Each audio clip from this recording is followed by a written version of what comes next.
하나님 말씀은 창세기 27장 30절부터 37절입니다. 다 같이 봉독하겠습니다. 이삭이 야곱에게 축복하기를 마침에 야곱이 그의 아버지 이삭 앞에서 나가자 곧 그의 형 에서가 사냥하여 돌아온지라. 그가 별미를 만들어 아버지에게로 가지고 가서 이르되 아버지여 일어나서 아들이 사냥한 고기를 잡수시고 마음껏 내게 축복하소서. 그의 아버지 이삭이 그에게 이르되 너는 누구냐? 그가 대답하되 나는 아버지의 아들 곧 아버지의 맏아들 에서로소이다.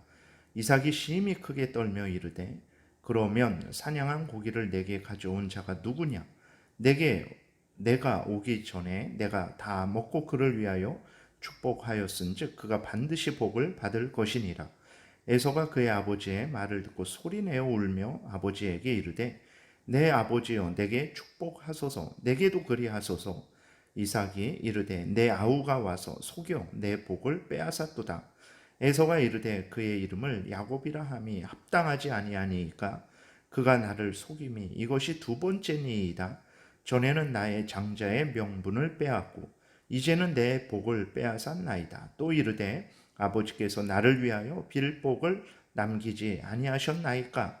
이삭이 에서에게 대답하여 이르되 내가 그를 너의 주로 세우고 그의 모든 형제를 내가 그에게 종으로 주었으며 곡식과 포도주를 그에게 주었으니 내 아들아 내가 내게 무엇을 할 수 있으랴. 아멘. 기도드리겠습니다.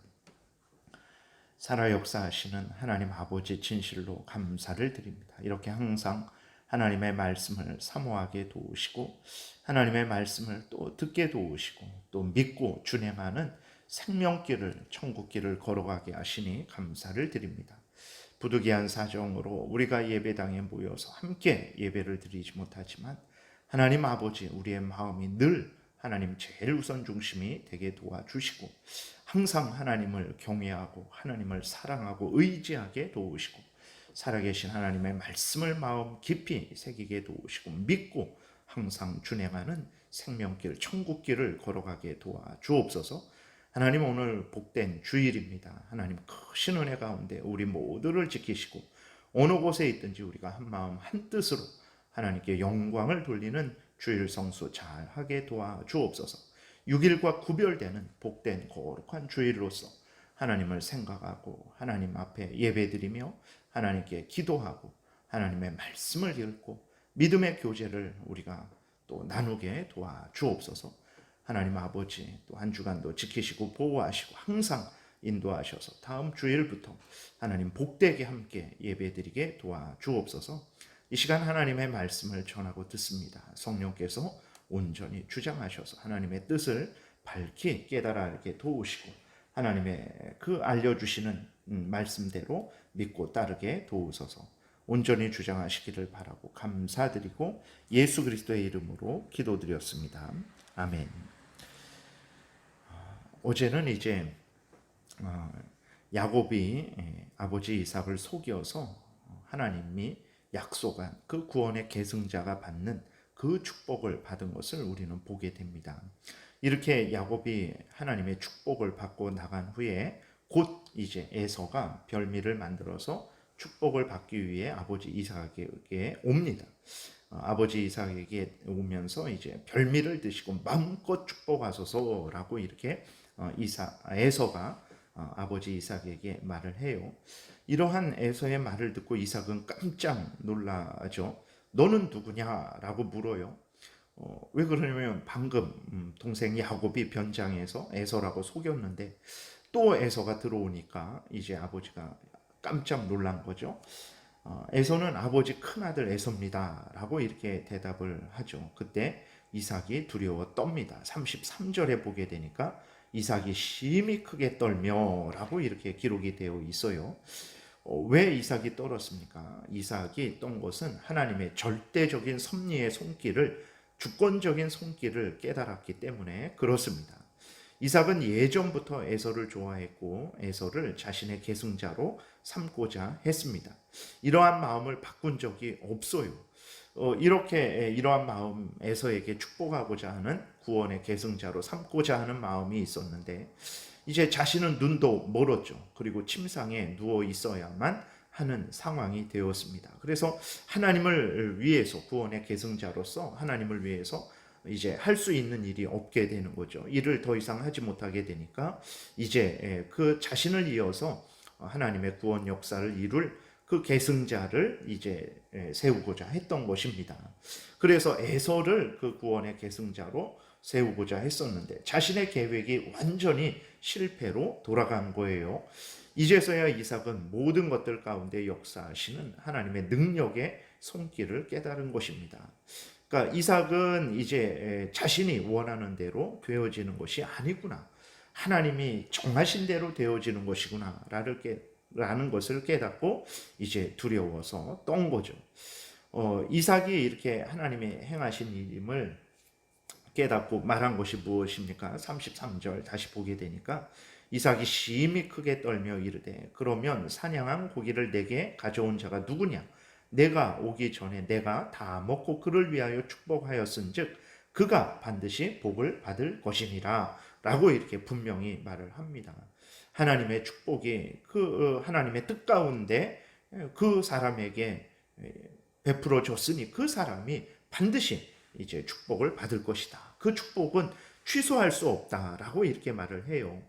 37절에서도 같은 말입니다. 이삭이 에서에게 대답하여 이르되 내가 그를 너의 주로 세우고 그의 모든 형제를 내가 그에게 종으로 주었으며 곡식과 포도주를 그에게 주었으니 내 아들아 내가 내게 무엇을 할 수 있으랴 라고 이제 자신의 그러한 한계를 깨닫는 거죠. 하나님의 주권적인 역사 앞에 자신은 아무것도 아니고 하나님의 명령을 따라서 축복을 했으니 하나님께서 그 명령을 하나님께서 그 축복을 이루실 것이다 라고 이렇게 말을 합니다.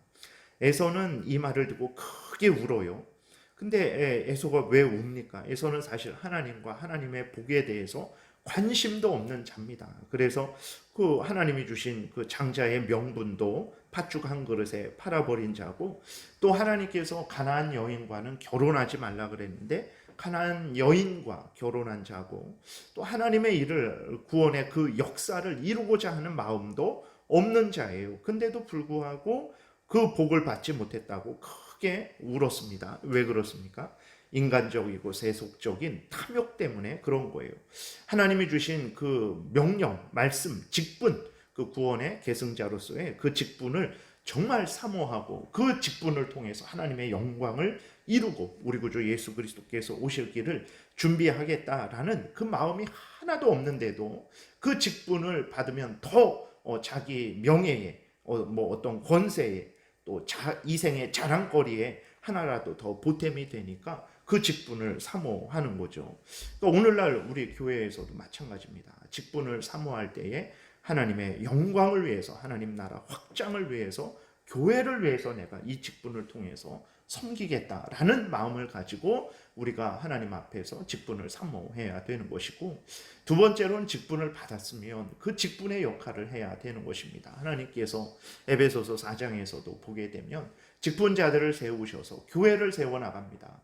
하나님께서 직접 이 교회를 주장하시고 인도하실 수 있어요. 그러나 예수 그리스도께서는 그렇게 하지 아니하시고 직분을 세우십니다. 목사를 세우고 또 교사라는 것은 이제 신학 교수, 성경 박사를 의미하는 거예요. 그 목사를 세우고 목사 안에 교사가 함께 포함이 되는 것입니다. 목사와 장로와 안수 집사를 그렇게 항존직을 세워서 또 이제 교회의 어떤 그 자체적으로 운영하는 중에 또 이제 다른 직분들도 세우게 되는 것이죠.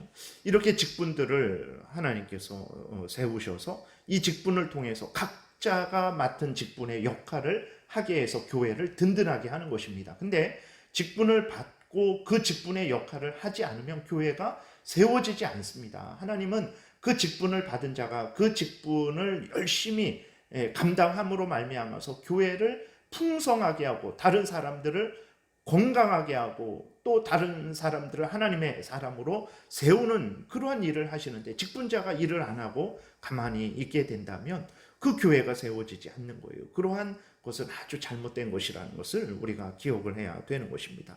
직분은 타이틀로 주어지는 것이 아닙니다. 그 직분에 맞는 일을 하게 하시려고 하나님이 직분을 주신 거예요. 그렇기 때문에 우리가 직분을 사모할 때도 그렇고 직분을 받은 이유도 그렇고 그 직분에 합당한 역할을 해야 되는 것입니다. 내가 이 직분을 통해서 무슨 일을 할까? 무슨 일을 해야 될까? 생각을 해보세요. 그러면 내가 해야 될 일들이 산더미처럼 쌓여 있습니다. 여러분들이 그 직분에 맞는 그 일을 하십시오. 남이 알아주든 알아주지 않든 뭐 일을 시키든 시키지 않든 그 직분에 맞는 그 일을 하면 되는 것입니다. 그래서 이제 오늘 본문에서도 그 보게 되면 에서는 그러한 직분에 대한 관심도 없고 그 마음도 없는데 그 인간적인 욕심이죠. 그거 하나 더 받으려고 했는데 그렇게 되지 않으니까 이제 아주 그냥 통곡을 하고 우는 것입니다. 그 다음에 참 큰 오해를 하고 있어요. 36절 끝부분에 보게 되면 이 복은 자신의 복이다라고 이렇게 에서가 이야기를 합니다. 이 복은 자신의 복인데 그것을 이제 야곱이 뺏었다라고 말해요. 36절 보면 에서가 이르되 그의 이름을 야곱이라 함이 합당하지 아니하니까 그가 나를 속임이 이것이 두 번째니이다. 전에는 나의 장자의 명분을 빼앗고 이제는 내 복을 빼앗았나이다 라고 이렇게 말을 합니다. 장자의 명분을 빼앗은 거 아니에요. 그 에서가 자기가 그 야곱의 그 제안에 허락을 한 거잖아요. 그리고 자기가 팔아 먹었으면서도 불구하고 장자의 명분을 빼앗았다 그래요. 그리고 이 복은 자기의 복이라고 말합니다. 아버지 이삭도 이제 그 35절에 보게 되면 이렇게 말해요. 이삭이 이르되 내 아우가 와서 속여 내 복을 빼앗았다. 이삭도 아직도 그렇게 그 야곱이 그 복을 빼앗은 것으로 생각을 어느 정도 하고 있는 거죠. 그 속인 것에 대해서 그렇게 이야기를 하는 거예요. 그러나 이것이 에서의 복입니까? 그는 이삭과 에서의 생각일 뿐입니다. 하나님은 처음부터 에서와 이삭이 태어나기 전에 창세 전부터 그리고 에서와 야곱이 그 리브가의 뱃속에 있을 때부터 하나님께서 말씀을 하셨어요. 야곱을 구원의 계승자로 삼겠다라고 말씀을 하셨습니다. 이것은 처음부터 야곱의 복이지 에서의 복이 아닙니다. 근데 에서는 그 복이 자기의 복인데 야곱이 뺏었다라고 이렇게 생각을 하고 원통해하는 거죠. 그래서 어떻게 합니까? 이것이 하나님의 뜻임을 알았으면 하나님께 굴복하고 회개하고 하나님의 긍휼의 은혜를 구해야 될 텐데 오히려 더 악을 도모합니다. 그러니까 악한 사람들은 하나님의 그러한 역사가 일어나게 되면 거기에 대해서 정말 굴복하고 회개하는 것이 아니라 그들은 오히려 더 하나님을 대적하게 됩니다. 그래서 여러분들이 정말 어떤 하나님의 말씀을 듣고 그 어떤 섭리의 손길을 여러분들이 경험하게 되었을 때 어떻습니까? 정말 우리가 우리 자신을 돌아보고 회개하고 하나님의 섭리의 손길에 굴복하고 하나님의 뜻대로 이루어지다라는 그러한 고백을 하고 순종하고 있습니까? 그것은 하나님의 은혜입니다. 그러나 그러지 않고 불평하고 원망하며 내가 정말 하나님을 이제는 덜 섬겨야 되겠다라는 이러한 잘못된 그러한 마음을 갖게 된다면 그것은 결단코 하나님의 은혜가 아닙니다. 반드시 돌아보고 잘못된 부분을 회개하고 하나님 앞에 무릎을 꿇고 순종하는 우리가 돼야 되는 것입니다. 그래서 어떤 악을 도모합니까? 야곱을 죽이려는 악을 도모하죠. 41절에 보게 되니까 그의 아버지가 야곱에게 축복한 그 축복으로 말미암아 에서가 야곱을 미워하여 심중에 이르기를 아버지를 곡할 때가 가까웠은즉 내가 내 아우 야곱을 죽이리라 이렇게 이러한 마음을 갖습니다. 하나님을 믿지 않고 하나님의 뜻에 순종하지 않는 전형적인 악한 자들의 마음과 태도입니다. 우리도 조심해야 됩니다. 하나님께서 성경을 통해서 명백히 말씀하시고 또 우리의 삶 속에서 하나님이 우리를 인도하실 때 분명히 하나님의 뜻을 우리에게 보여주셨으면 우리의 마음에 맞지 않을지라도 내 소원과 맞지 않을지라도 어떻게 해야 됩니까? 하나님의 뜻과 하나님의 인도하심이라면 아멘하고 순종해야 되는 거예요. 그러지 않고 하나님을 향해 원망하고 불평하고 자기의 그 마음을 계속해서 주장한다면 그것은 에서와 같은 죄를 범하는 것이라는 것을 기억해야 되는 것입니다. 두 번째로 인간이 아무리 복을 받기 위해 애쓰고 힘쓸지라도 또 복을 주기 위해 애쓰고 힘쓸지라도 하나님의 뜻이 아니면 결단코 이루어지지 않는다라는 것을 우리가 보게 됩니다. 이삭은 자신이 평생 품어온 계획이 한순간에 하나님에 의해서 꺾여지는 것을 경험했죠. 우리가 그것을 보지 않습니까? 에서를 자신의 큰아들 에서 하나님이 버렸음에도 불구하고 내가 에서를 축복하겠다 이 마음을 가지고 에서에게 축복하려고 했지만 한순간에 그렇게 허무하게 그 일평생의 계획이 꺾여 어긋나 버리게 된 거예요. 또 에서는 어떻습니까? 그 복은 자신의 복이라 자신만만했어요. 그러나 하나님이 역사하시니까 그 하나도 하늘의 복은 전혀 받지 못한 것을 우리는 성경을 통해서 보게 됩니다. 여러분, 인생이 우리의 뜻대로 되어진다라고 아직도 생각하고 있습니까? 야고보서에서 이야기하고 있는 대로 인생은 우리가 계획하는 대로 되는 거지. 어느 도시에 가서 1년 동안 장사해서 돈을 많이 벌어서 이렇게 저렇게 내 인생을 살면 되겠지라는 이 마음이 우리 안에 가득합니까? 하나님의 주권, 하나님의 섭리의 손길에 대해서는 그 마음이 없습니까? 그러면 속히 회개해야 됩니다. 인생은 우리 뜻대로 되어지는 것이 아니고 하나님의 뜻대로 되어지는 것입니다. 우리들이 이 부분을 빨리 깨달아 알아야 돼요. 왜 우리 한계, 우리가 부족하고 연약하지만 우리 한계가 있잖아요. 한계 내에서 우리가 할 수 있는 만큼 하는데도 왜 한계를 넘어서지 않는데도 그 한계 내에서 우리가 이 일을 이루려고 하고 저 일을 이루려고 하는데도 안 됩니까?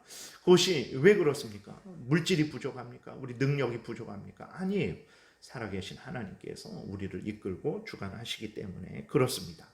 잠언 16장 9절에 사람이 마음으로 자기의 길을 계획할지라도 그의 걸음을 인도하시는 이는 여호와시니라 이렇게 기록이 되어 있습니다. 예레미야 10장 23절에 여호와여 내가 알거니와 사람의 길이 자신에게 있지 아니하니 걸음을 지도함이 걷는 자에게 있지 아니하니이다. 이렇게 고백이 되어 있습니다. 우리 인생도 마찬가지입니다. 하나님의 뜻대로 이루어진다라는 것을 우리가 분명히 기억을 해야 되는 것입니다. 하나님이 우리를 향해 뜻을 정하셨어요. 어떤 뜻입니까? 우리를 예수 그리스도 안에서 구원하여 주시어서 지키시고 보호하시고 천국으로 인도하시기로 창세 전에 뜻하시고 정하셨습니다. 그리고 하나님이 그 정하신 대로 지금 이루고 계십니다. 하나님의 뜻에 순종하는 것이 그래서 복입니다. 하나님의 은혜 가운데 영원한 천국길로 인도함을 받는 거예요. 어찌 기꺼이 즐거이 하나님을 경외하지 않고 하나님을 사랑하지 않을 수 있겠습니까? 하나님의 뜻에 순종하지 않을 수 있겠습니까? 우리를 향해 정하신 하나님의 뜻을 여러분들이 생각하시고 그 하나님의 뜻에 기꺼이 즐거이 하나님의 섭리의 손길에 순종하십시오. 하나님께 맡기십시오. 그것이 복입니다. 이삭처럼 에서처럼 자기의 뜻을 이루려고 해봤자 그 뜻 이루어지지 않습니다. 하나님께 모든 것을 맡기고 하나님의 말씀을 따라서 가정에서 직장에서 더더군다나 교회에서 신앙생활 하십시오. 하나님의 크신 은혜 가운데 거하게 될 줄을 믿습니다. 기도드리겠습니다. 살아 역사하시는 하나님 아버지 감사를 드립니다.